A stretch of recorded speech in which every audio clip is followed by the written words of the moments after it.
today's trading idea, the first we have will be Cahaya Mata. Cahaya Mata Sarawak, one of the reasons why we highlight, because we like the idea of the stock, whereas it's actually making a comeback from 72% A2D line back in March. So the subsequent recovery that built up from this level has seen the stock create a new high-low structure and eventually break out above the long-term downtrend line that began since February last year.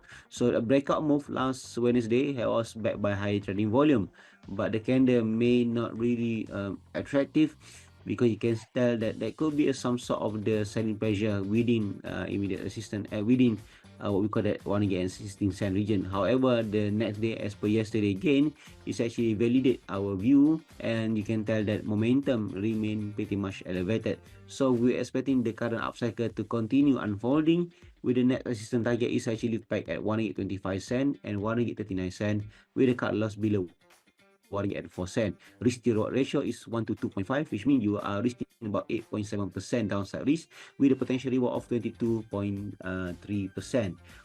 For quant score, we are using a value style with a quant score of 7.6.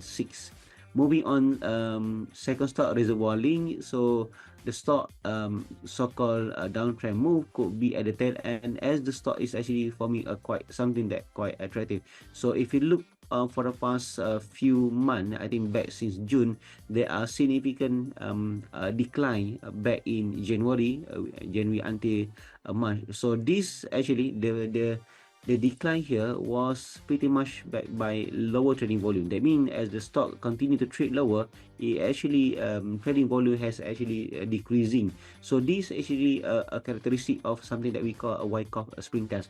So this is pretty much common during the phase of accumulation, whereas the stock is actually going to test the supply level, where if there any more supply in the particular stock. So since the trading volume is actually getting lower as the stock break their initial support, so it's actually indicating that the lack of the what we call that selling pressure or supply. So the subsequent recovery saw the stock is actually forming a new baseline above 80-day moving average, and this actually set up a new what we call that a stronger baseline for the stock. So as per yesterday breakout move on a back high trading volume, everything here spiked, momentum, detrend, and so on. So within this, actually it could be the start of the new upcycle for the stock. So the risk to ratio is attractive, risk about 10% with the potential upside of 36%. We put our next technical target at 38 cent and 43.5 cent, while the cut loss will be below 31 cent. For quant style, we are using Grow with a scoring 5.95. Last but not least will be FM Global Logistic Holding. So there's no quant score for the stock, but one of the reasons why we highlight the stock is, if you look on the stock long-term trend that began since July 2022, it continued to trade above the so-called long-term uptrend line. So this high-low structure was pretty much riding along the 200-day moving average. As you can tell, yesterday again on the back of high trading volume, it could be pretty much kickstart a new upcycle stock. You've seen a thicker volume profile right within a 58 region, so that there's a plenty of the accumulation within this particular level.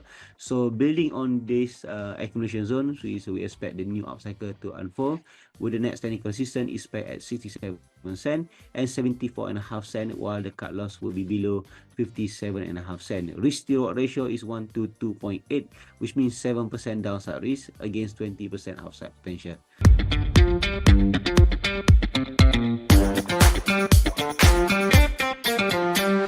What do you